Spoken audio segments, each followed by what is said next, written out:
Eclesiastés capítulo 10, versículo 1. Las moscas muertas apestan y echan a perder el perfume. Asimismo, pesa más una pequeña necedad que la sabiduría y la honra juntas. El corazón del sabio busca el bien, pero el necio busca el mal.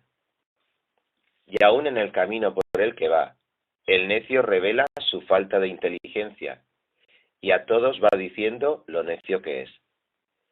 Si el ánimo del gobernante se exalta contra ti, no abandones tu puesto. La paciencia es el remedio para los grandes errores. Hay un mal que he visto en esta vida, semejante al error que cometen los gobernantes. Al necio se le dan muchos puestos elevados, pero a los capaces se les dan los puestos más bajos. He visto esclavos montar a caballo y príncipes andar a pie como esclavos. El que cava la fosa, en ella se cae. El que abre brecha en el muro, la serpiente lo muerde. El que pica piedra, con las piedras se hiere. El que corta leña, con los leños se lastima. Si el hacha pierde su filo y no se vuelve a afilar, hay que golpear con más fuerza. El éxito radica en la acción sabia y bien ejecutada. Si la serpiente muerde antes de ser encantada, no hay ganancia para el encantador. Las palabras del sabio son placenteras, pero los labios del necio son su ruina. Sus primeras palabras son necedades, y las últimas son terribles sandeces. Pero no le faltan las palabras. Nadie sabe lo que ha de suceder, y lo que será aún después. ¿Quién podría decirlo? El trabajo del necio tanto lo fatiga, que ni el camino a la ciudad conoce. Ay del país cuyo rey es un inmaduro, y cuyos príncipes banquetean desde temprano. Dichoso el país cuyo rey es un noble, y cuyos príncipes comen cuando es debido, para reponerse y no para embriagarse. Por causa del ocio se viene abajo el techo, y por la pereza se desploma la casa. Para alegrarse el pan, para gozar el vino, para disfrutarlo el dinero. No maldigas al rey, ni con el pensamiento, ni en privado maldigas al rico. Pues las aves del cielo pueden correr la voz, tienen alas y pueden divulgarlo. Eclesiastés capítulo 11. Lanza tu pan sobre el agua. Después de algún tiempo volverás a encontrarlo. Comparte lo que tienes entre 7 y aún entre 8, pues no sabes qué calamidad pueda venir sobre la tierra. Cuando las nubes están cargadas, derraman su lluvia sobre la tierra. Si el árbol cae hacia el sur o cae hacia el norte, donde cae, allí se queda. Quien vigila el viento no siembra, quien contempla las nubes no cosecha. Así como no sabes por dónde va el viento ni cómo se forma el niño en el vientre de la madre, tampoco entiendes la obra de Dios, creador de todas las cosas. Siembra tu semilla en la mañana y no te des reposo por la tarde, pues nunca sabes cuál siembra saldrá mejor, si esta o aquella, o si ambas serán igual de buenas. Grata es la luz, y qué bueno que los ojos disfruten del sol. Mas si el hombre vive muchos años, y todos ellos los disfruta, debe recordar que los días tenebrosos serán muchos, y que lo venidero será un absurdo. Alégrate, joven, en tu juventud. Deja que tu corazón disfrute de la adolescencia. Sigue los impulsos de tu corazón y responde al estímulo de tus ojos. Pero toma en cuenta que Dios te juzgará por todo esto. Aleja de tu corazón el enojo y echa fuera de tu ser la maldad, porque confiar en la juventud y en la flor de la vida es un absurdo. Eclesiastés capítulo 12, versículo 1. Acuérdate de tu Creador en los días de tu juventud, antes que lleguen los días malos y vengan los años en que digas, no encuentro en ellos placer alguno. antes que dejen de brillar el sol y la luz, la luna y las estrellas, y vuelvan las nubes después de la lluvia. Un día temblarán los guardianes de la casa, y se encorvarán los hombres de batalla.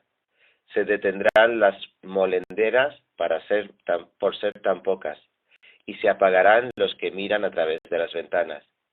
Se irán cerrando las puertas de la calle, irán disminuyendo el ruido del molino.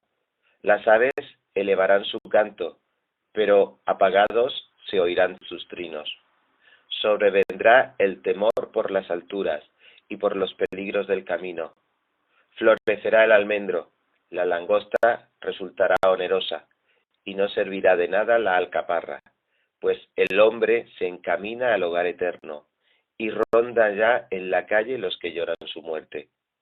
Acuérdate de tu Creador, antes que se rompa el cordón de plata, y se quiebre la vasija de oro, y se estrelle el cántaro contra la fuente, y se haga pedazos la polea del pozo.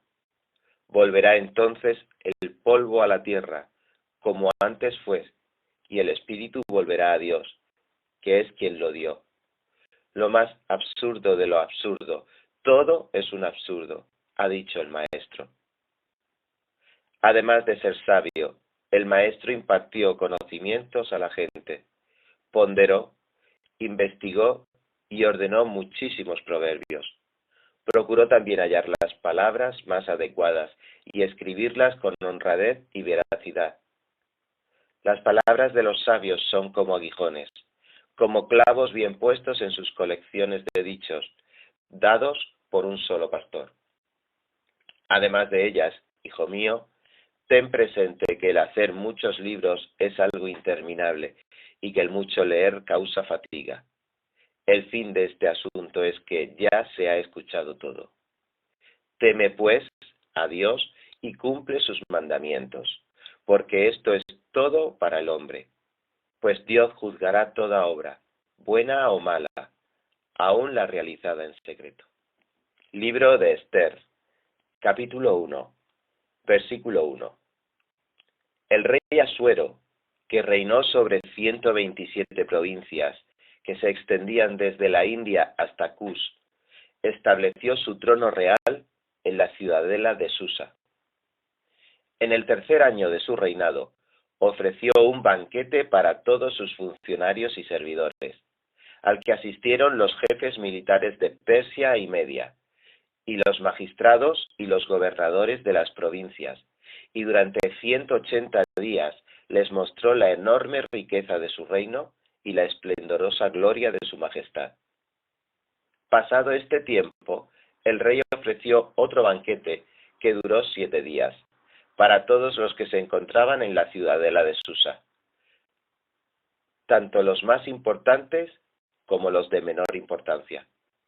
Este banquete tuvo lugar en el jardín interior del palacio, el cual lucía cortinas blancas y azules, sostenidas por cordones de lino blanco y tela púrpura, los cuales pasaban por anillos de plata sujetos a columnas de mármol. También había sofás de oro y plata sobre un piso de mosaicos, de pórfido, mármol, madreperla y otras piedras preciosas. En copas de oro de las más variadas formas se servía el vino real, el cual corría a raudales como era de esperarse del rey. Todos los invitados podían beber cuanto quisieran, pues los camareros habían recibido instrucciones del rey de servir a cada uno lo que deseara.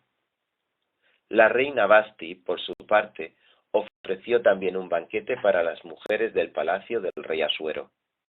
Al séptimo día, como a causa del vino el rey Asuero estaba muy alegre, les ordenó a los 7 eunucos que le servían, Meumán, Biztá, Jarboná, Bigtá, Abagtá, Fetar y Carcás, que se llevaran a su presencia a la reina, ceñida con la corona real, a fin de exhibir su belleza ante los pueblos y sus dignatarios, pues realmente era muy hermosa. Pero cuando los eunucos le comunicaron la orden del rey, la reina se negó a ir. Esto contrarió mucho al rey y se enfureció. De inmediato, El rey consultó a los sabios conocedores de leyes, porque era costumbre que en cuestiones de ley y justicia el rey consultara a los expertos. Los más allegados a él eran Carsena, Setar, Admata, Tarsis, Meres, Marsenar y Memucán.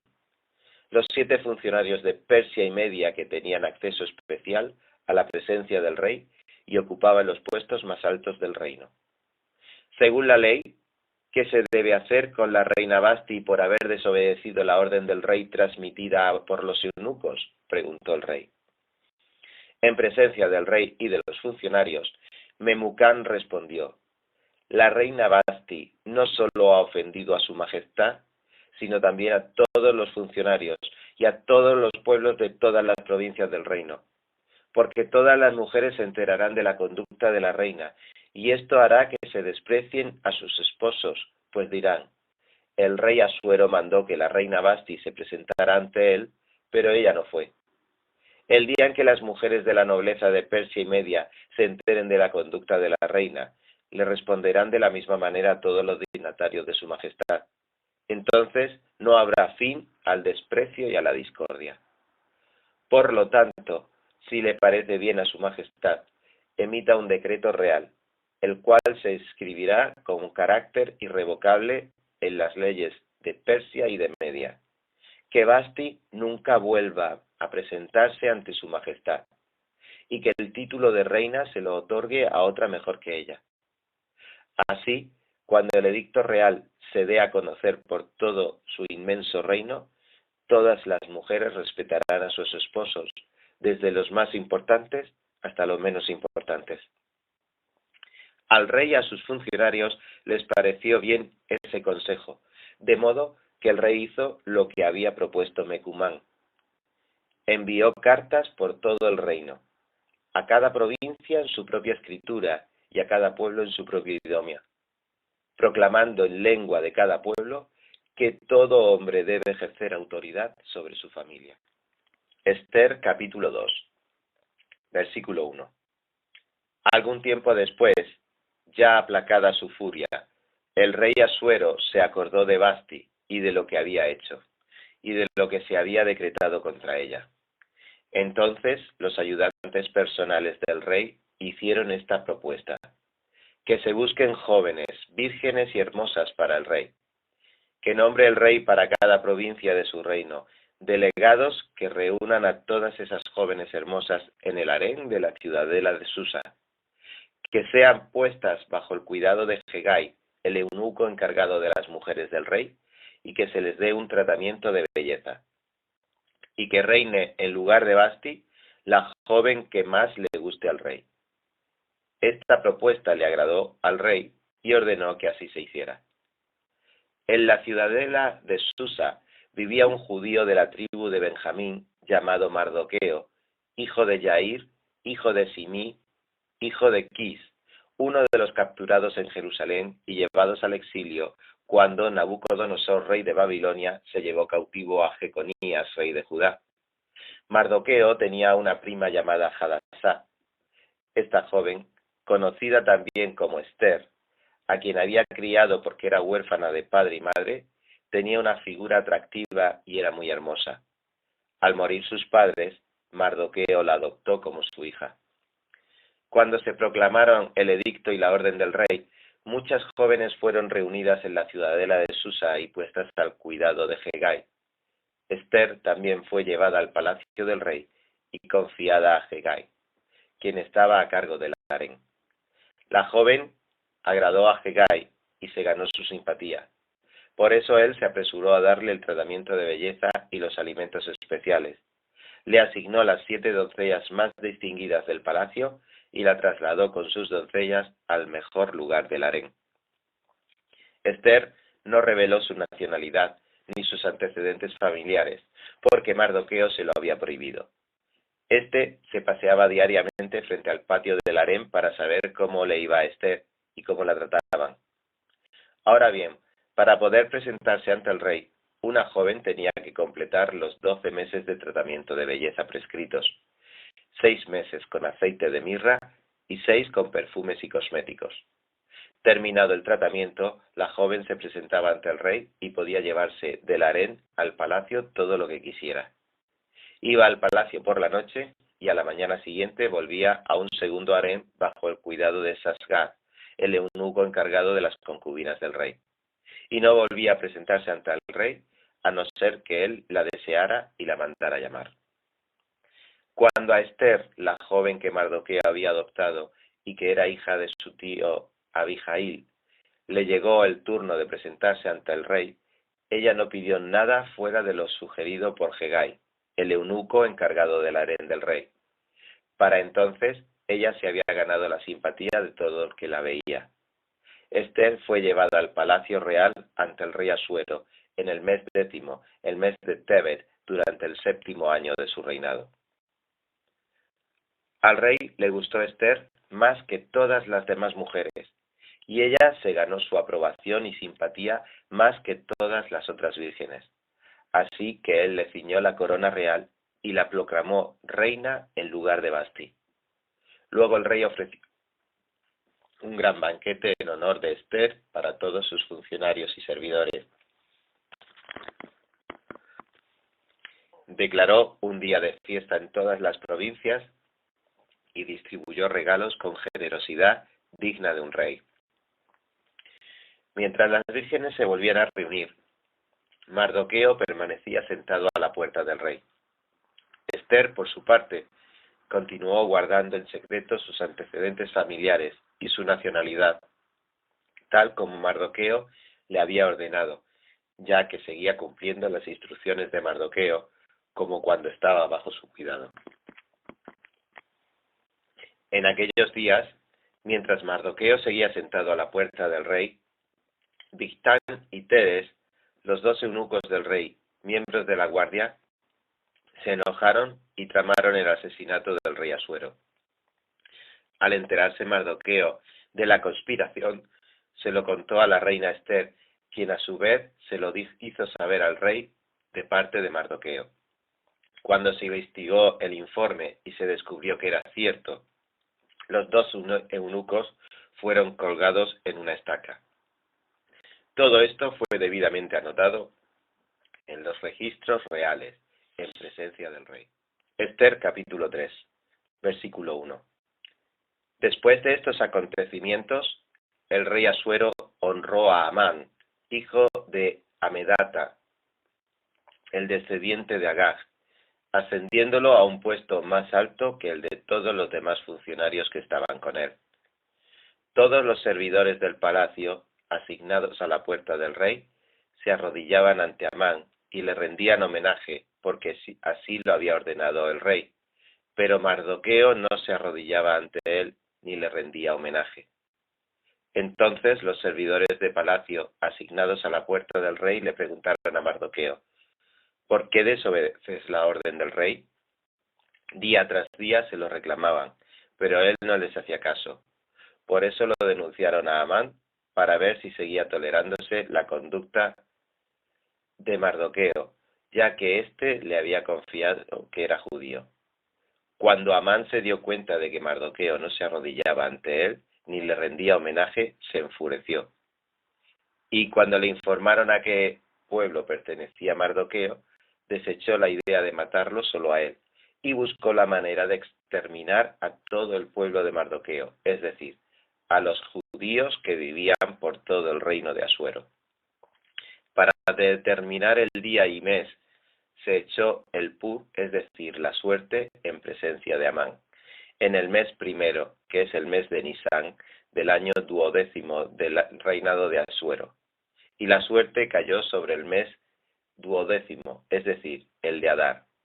Entonces Amán le dijo al rey Asuero: hay cierto pueblo disperso y diseminado entre los pueblos de todas las provincias del reino, cuyas leyes y costumbres son diferentes de las de todos los demás. No obedecen las leyes del reino, y a su majestad no le conviene tolerarlos. Si le parece bien, emita su majestad un decreto para aniquilarlos, y yo depositaré en manos de los administradores 330.000 kilos de plata para el tesoro real. Entonces el rey se quitó el anillo que llevaba en su sello y se lo dio a Amán, hijo de Amedata, descendiente de Agag y enemigo de los judíos. Quédate con el dinero, le dijo el rey a Amán, y haz con ese pueblo lo que mejor te parezca. El día 13 del mes primero se convocó a los secretarios del rey. Redactaron en la escritura de cada provincia y en el idioma de cada pueblo todo lo que Amán ordenaba a los sátrapas del rey, a los intendentes de las diversas provincias y a los funcionarios de los diversos pueblos. Todo se escribió en nombre del rey Asuero y se selló con el anillo real. Luego se enviaron los documentos por medio de los mensajeros a todas las provincias del rey con la orden de exterminar, matar y aniquilar a todos los judíos, jóvenes y ancianos, mujeres y niños, y saquear sus bienes en un solo día, el día 13 del mes 12º, es decir, el mes de Adar. En cada provincia se debía emitir como ley una copia del edicto, el cual se comunicaría a todos los pueblos, a fin de que estuvieran preparados para ese día. Los mensajeros partieron de inmediato por orden del rey, y a la vez se publicó el edicto en la ciudadela de Susa. Luego el rey y Amán se sentaron a beber, mientras que en la ciudad de Susa reinaba la confusión. Esther capítulo 4, versículo 1. Cuando Mardoqueo se enteró de todo lo que se había hecho, se rasgó las vestiduras, se vistió de luto, se cubrió de ceniza y salió por la ciudad dando gritos de amargura. Pero como a nadie se le permitía entrar a palacio vestido de luto, solo pudo llegar hasta la puerta del rey. En cada provincia a donde llegaba el edicto y la orden del rey, había gran duelo entre los judíos, con ayuno, llanto y lamentos. Muchos de ellos, vestidos de luto, se tendían sobre la ceniza. Cuando las criadas y los eunucos de la reina Esther llegaron y le contaron lo que pasaba, ella se angustió mucho y le envió ropa a Mardoqueo para que se la pusiera en lugar de la ropa de luto, pero él no la aceptó. Entonces Esther mandó llamar a Hatat, uno de los eunucos del rey puesto al servicio de ella, y le ordenó que averiguara qué preocupaba a Mardoqueo y por qué actuaba de esa manera. Así que Hatat salió a ver a Mardoqueo, que estaba en la plaza de la ciudad, frente a la puerta del rey. Mardoqueo le contó todo lo que había sucedido, mencionándole incluso la cantidad exacta de dinero que Amán había prometido pagar al tesoro real por la aniquilación de los judíos. También le dio una copia del texto del edicto promulgado en Susa, el cual ordenaba el exterminio para que se lo mostrara a Esther y se lo explicara, y le ordenara que se presentara ante el rey para implorar clemencia e interceder en favor de su pueblo. Hatat regresó y le informó a Esther lo que Mardoqueo había dicho. Entonces ella ordenó a Hatat que le dijera a Mardoqueo: todos los servidores del rey y el pueblo de las provincias del reino saben que para cualquier hombre o mujer que, sin ser invitado por el rey, se acerque a él en el patio interior, hay una sola ley, la pena de muerte. La única excepción es que el rey, extendiendo su cetro de oro, le perdone la vida. En cuanto a mí, hace ya 30 días que el rey no me ha pedido presentarme ante él. Cuando Mardoqueo se enteró de lo que había dicho Esther, mandó a decirle: no te imagines que por estar en la casa del rey serás la única que escape con vida de entre todos los judíos. Si ahora te quedas absolutamente callada, de otra parte vendrán el alivio y la liberación para los judíos, pero tú y la familia de tu padre perecerán. ¿Quién sabe si no has llegado al trono precisamente para un momento como este? Esther le envió a Mardoqueo esta respuesta: ve y reúne a todos los judíos que están en Susa para que ayunen por mí. Durante 3 días no coman ni beban, ni de día ni de noche. Yo por mi parte ayunaré con mis doncellas al igual que ustedes. Cuando cumpla con esto, me presentaré ante el rey, por más que vaya en contra de la ley. Y si perezco, que perezca. Entonces Mardoqueo fue y cumplió con todas las instrucciones de Esther. Esther capítulo 5, versículo 1. Al tercer día, Esther se puso sus vestiduras reales y fue a pararse en el patio interior del palacio, frente a la sala del rey. El rey estaba sentado allí en su trono real, frente a la puerta de entrada. Cuando vio a la reina Esther de pie en el patio, se mostró complacido con ella y le extendió el cetro de oro que tenía en la mano. Entonces Esther se acercó y tocó la punta del cetro. El rey le preguntó: «¿Qué te pasa, reina Esther? ¿Cuál es tu petición? Aun cuando fuera la mitad del reino te lo concedería». «Si le parece bien a su majestad», respondió Esther, «venga hoy al banquete que ofrezco en su honor y traiga también a Amán». «Vaya de inmediato por Amán, para que podamos cumplir con el deseo de Esther», ordenó el rey. Así que el rey y Amán fueron al banquete que ofrecía Esther. Cuando estaban brindando, el rey volvió a preguntar a Esther: «Dime, ¿qué deseas y te lo concederé? ¿Cuál es tu petición? Aun cuando fuera la mitad del reino te la concedería». Esther respondió: «Mi deseo y petición es que, si me he ganado su favor de su majestad, y si le agrada cumplir mi deseo y conceder mi petición, venga mañana con Amán al banquete que les voy a ofrecer, y entonces le daré la respuesta». Amán salió de aquel día muy contento y de buen humor, pero cuando vio a Mardoqueo en la puerta del rey y notó que no se levantaba ni temblaba ante su presencia, se llenó de ira contra él. No obstante, se contuvo y se fue a su casa. Luego llamó a Amán a sus amigos y a Ceres, su esposa, e hizo alarde de su enorme riqueza y de sus muchos hijos, y de cómo el rey lo había honrado en todo sentido, ascendiéndolo sobre los funcionarios y demás servidores.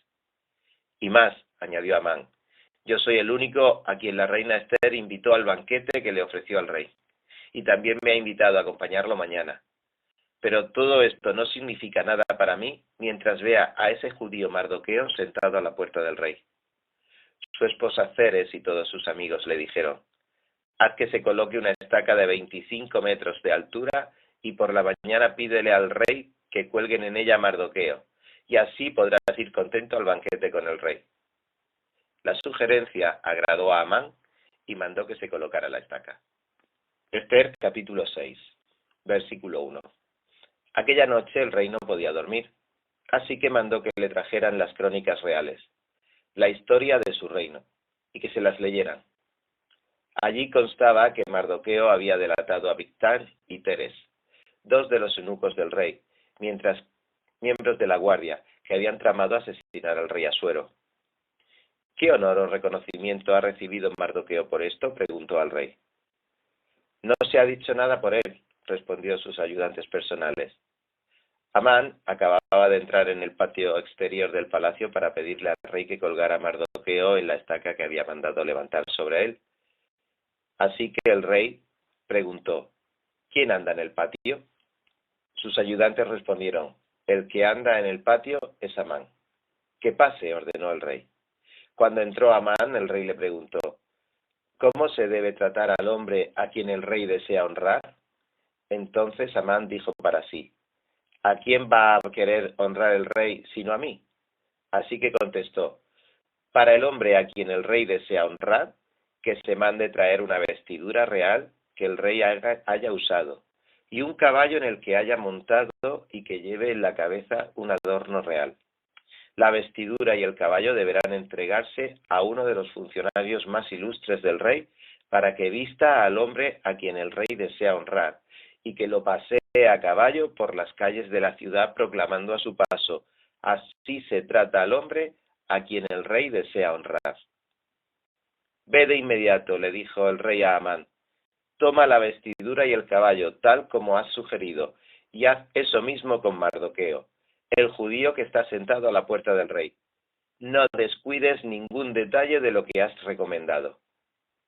Así que Amán tomó la vestidura y el caballo, vistió a Mardoqueo y lo llevó a caballo por las calles de la ciudad, proclamando a su paso: así se trata al hombre a quien el rey desea honrar.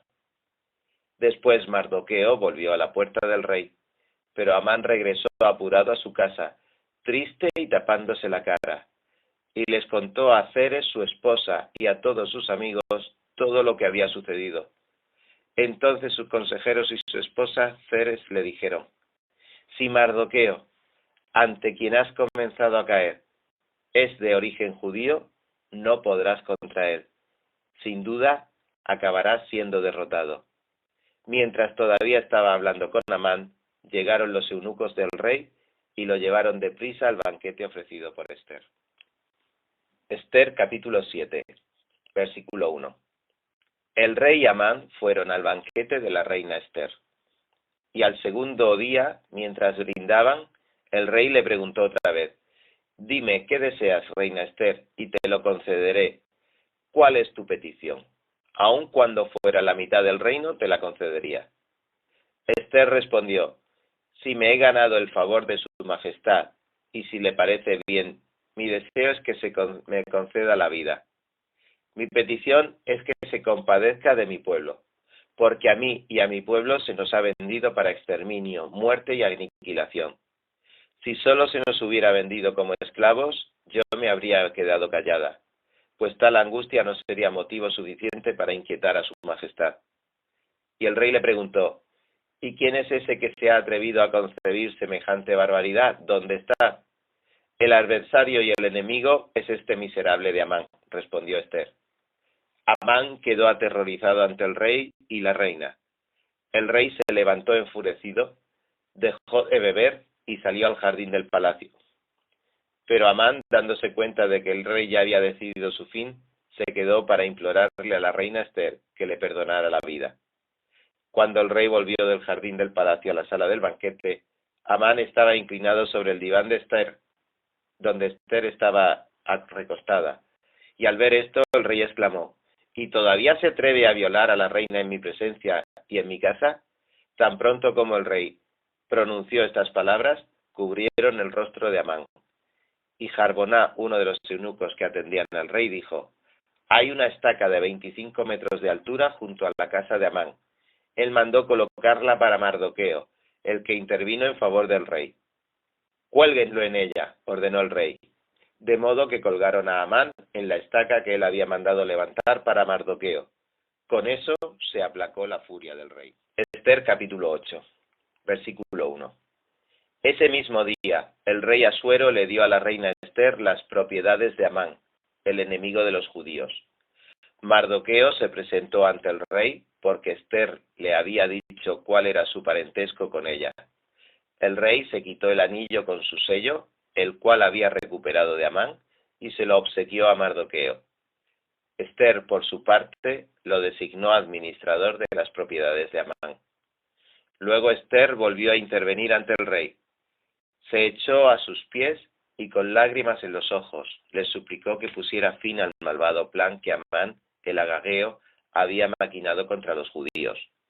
El rey le extendió a Ester el cetro de oro. Entonces ella se levantó y permaneciendo de pie ante él dijo: Si me he ganado el favor de su majestad y si piensa que es correcto hacerlo y está contento conmigo, dígnese dar una contraorden que invalide los decretos para aniquilar a los judíos que están en todas las provincias del reino, los cuales fraguó y escribió Amán, hijo de Amedata el agageo. ¿Por qué? ¿Cómo podría yo ver la calamidad que se cierne sobre mi pueblo? ¿Cómo podría ver impasible el exterminio de mi gente?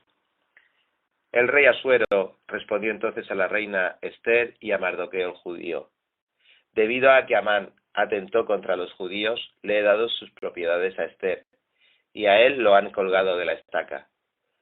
Redacten ahora en mi nombre otro decreto en favor de los judíos, como mejor les parezca, y séllenlo con mi anillo real.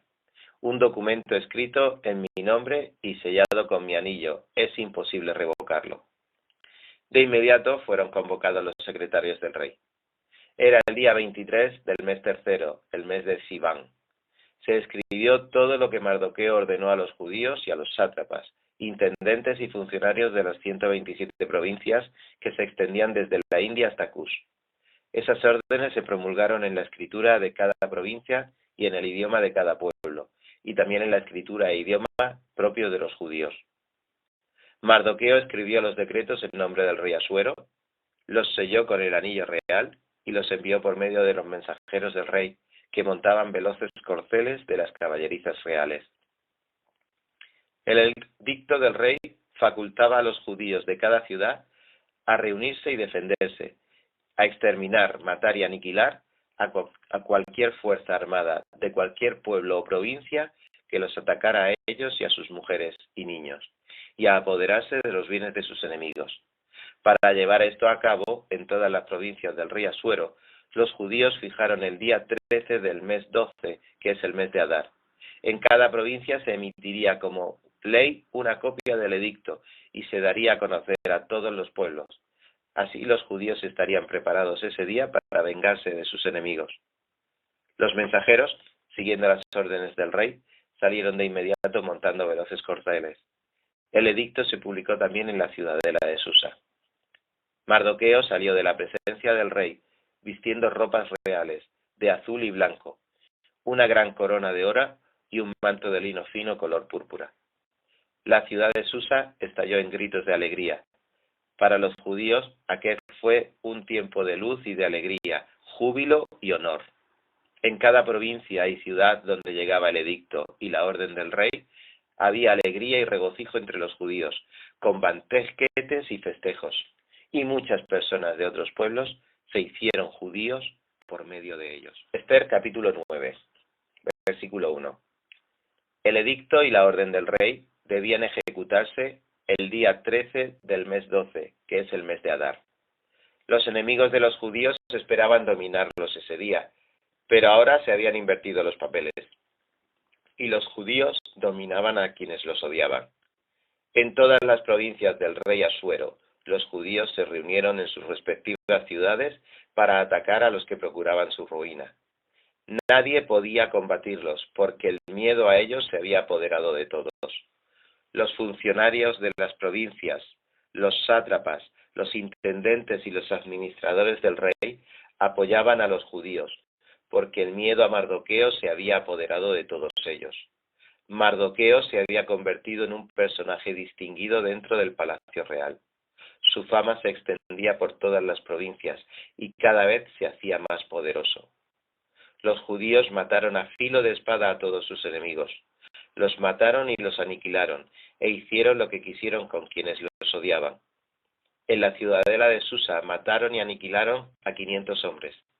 También mataron a Parsandata, Dalfón, Aspata, Porata, Adalías, Aridata, Parmasta, Arisai, Aridai y Baizata, que eran los 10 hijos de Amán, hijo de Amedata, el enemigo de los judíos, pero no se apoderaron de sus bienes.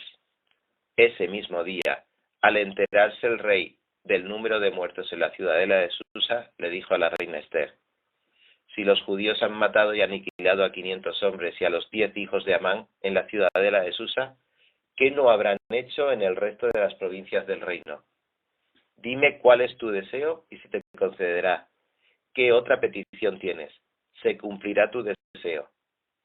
Si a su majestad le parece bien, respondió Esther, concédales permiso a los judíos de Susa para prorrogar hasta mañana el edicto de este día, y permita que sean colgados en la estaca los 10 hijos de Amán. El rey ordenó que se hiciera así. Se emitió un edicto en Susa y los 10 hijos de Amán fueron colgados.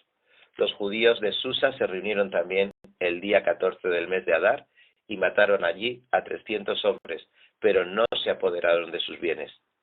Mientras tanto, los judíos restantes que estaban en las provincias del rey también se reunieron para defenderse y librarse de sus enemigos.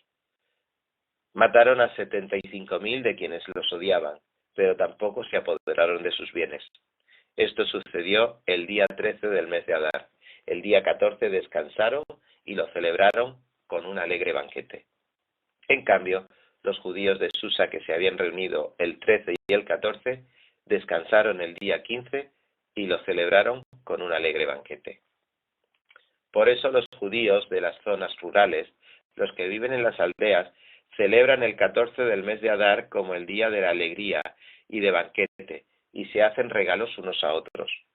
Mardoqueo registró estos acontecimientos y envió cartas a todos los judíos de las provincias lejanas y cercanas del rey Asuero, exigiéndoles que se celebraran cada año los días 14 y 15 del mes de Adar, como el tiempo en que los judíos se libraron de sus enemigos, y como el mes en que su aflicción se convirtió en alegría y su dolor en día de fiesta.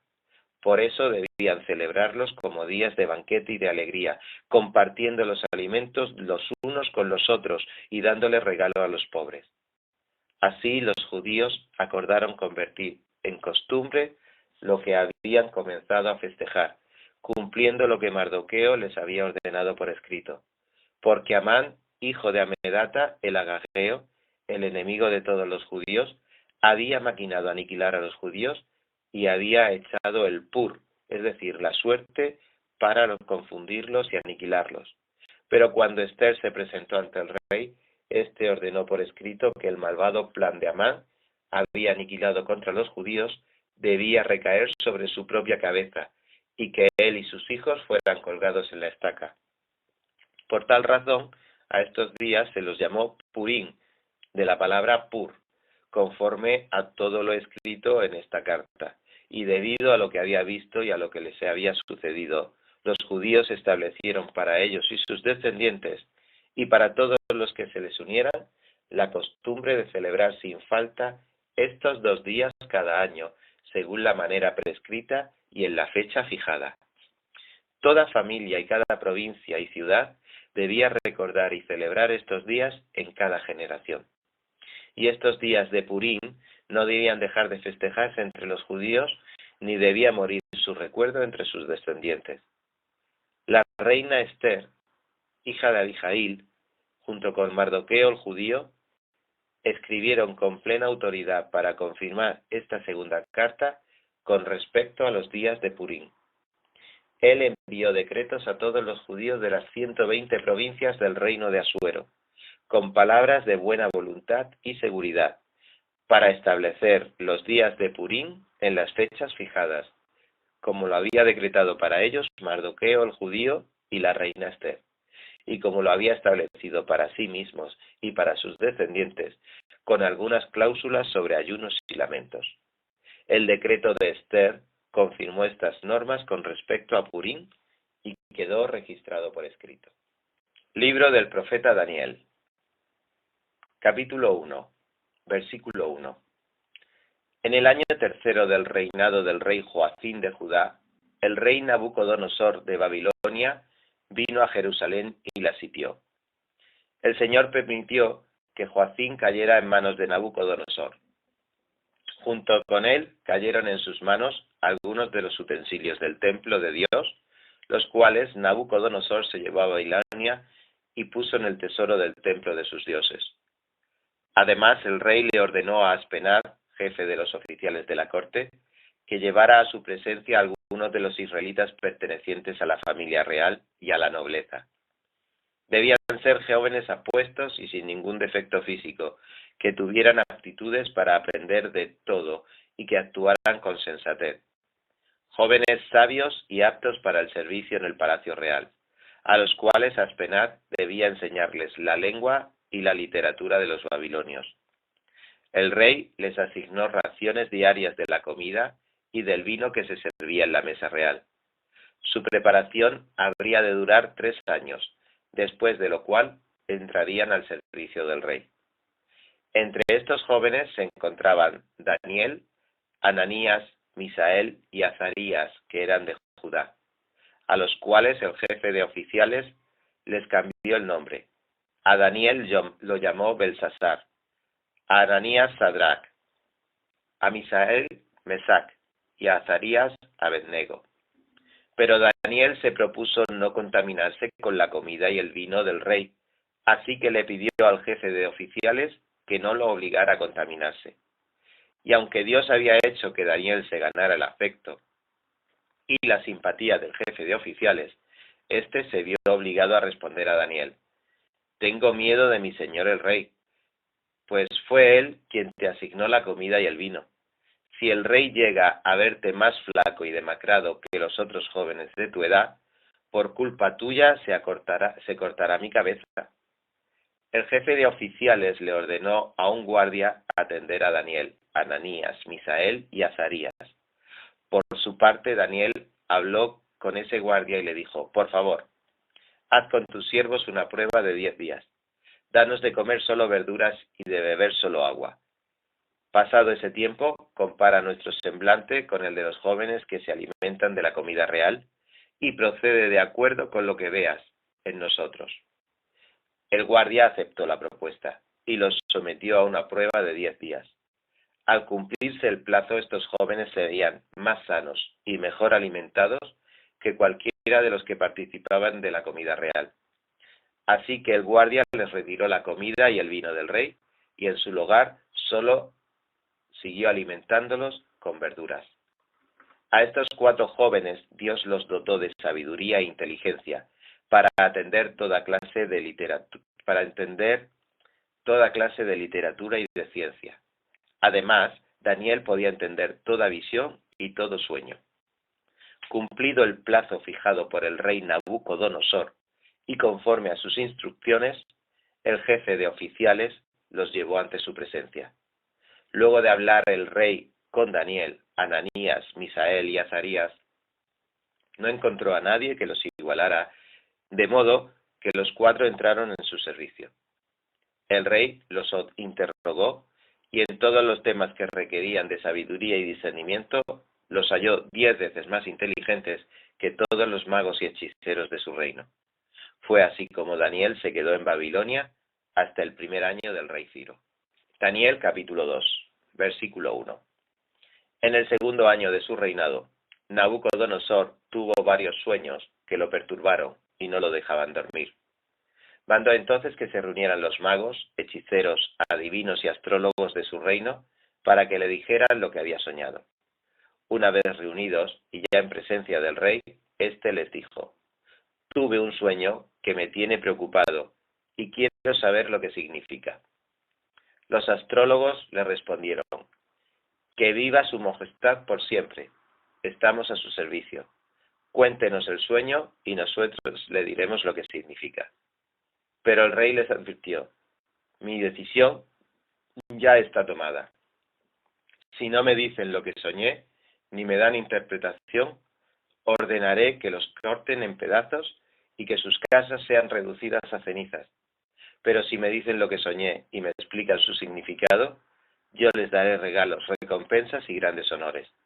Así que comiencen por decirme lo que soñé y luego explíquenme su significado.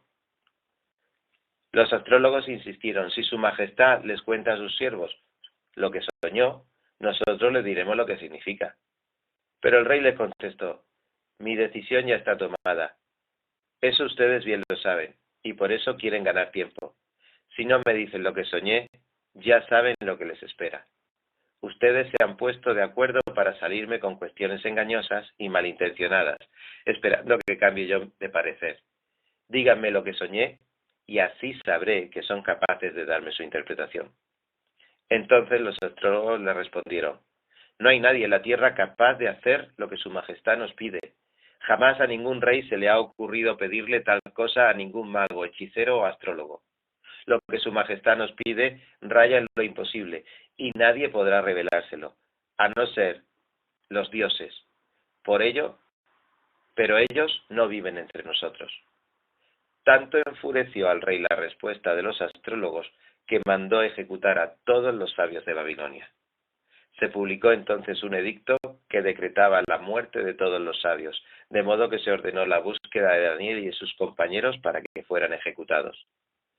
Cuando el comandante de la Guardia Real, que se llamaba Arioc, salió para ejecutar a los babilonios, Daniel le habló con mucho tacto e inteligencia, y le dijo: ¿por qué ha emitido el rey un edicto tan violento? Y una vez que Arioc le explicó cuál era el problema, Daniel fue a ver al rey y le pidió tiempo para poder interpretarle su sueño. Después volvió a su casa y les contó a sus amigos, Ananías, Misael y Azarías, cómo se presentaba la situación. Al mismo tiempo les pidió que imploraran la misericordia de Dios del cielo en cuanto a este sueño y misterio, para que ni él ni sus amigos fueran ejecutados con el resto de los sabios babilonios. Durante la noche, Daniel recibió en una visión la respuesta al misterio. Entonces alabó al Dios del cielo y le dijo: alabado sea siempre el nombre de Dios, Suyos son la sabiduría y el poder. Él cambia los tiempos y las épocas, pone y depone reyes. A los sabios da sabiduría y a los inteligentes discernimiento. Él revela lo profundo y lo escondido, y sabe lo que se oculta en las sombras. En él habita la luz. A ti, Dios de mis padres, te alabo y te doy gracias. Me has dado sabiduría y poder. Me has dado a conocer lo que te pedimos. Me has dado a conocer el sueño del rey. Entonces Daniel fue a ver a Arioc, a quien el rey le había dado la orden de ejecutar a los sabios de Babilonia, y le dijo: no mates a los sabios babilonios. Llévame al rey y le interpretaré el sueño que tuvo. Inmediatamente Arioc condujo a Daniel a la presencia del rey y le dijo: entre los exiliados de Judá he hallado a alguien que puede interpretar el sueño de su majestad. El rey le preguntó a Daniel, a quien los babilonios le habían puesto por nombre Belsasar: ¿puedes decirme lo que vi en mi sueño y darme su interpretación? A esto Daniel respondió: no hay ningún sabio, ni hechicero, ni mago o adivino que pueda explicarle a su majestad el misterio que le preocupa, pero hay un Dios en el cielo que revela los misterios. Ese Dios le ha mostrado a usted lo que tendrá lugar en los días venideros. Estos son el sueño y las visiones que pasaron por la mente de su majestad mientras dormía. Allí en su cama, su majestad dirigió sus pensamientos a las cosas por venir, y el que revela los misterios le mostró lo que está por suceder. Por lo que a mí toca, este misterio me ha sido revelado, no porque yo sea más sabio que el resto de la humanidad, sino para que su majestad llegue a conocer su interpretación y entienda lo que pasa por su mente. En su sueño, su majestad veía una estatua enorme, de tamaño impresionante y de aspecto horrible. La cabeza de la estatua era de oro puro, el pecho y los brazos eran de plata, el vientre y los muslos eran de bronce, las piernas eran de hierro, lo mismo que la mitad de los pies, en tanto que la otra mitad era de barro cocido. De pronto, y mientras su majestad contemplaba la estatua, una roca que nadie desprendió vino y golpeó los pies de hierro y barro de la estatua, y la hizo pedazos. Con ellos se hicieron añicos el hierro y el barro, y junto con el bronce, la plata y el oro. La estatua se hizo polvo, como el que vuela en el verano cuando se trilla el trigo.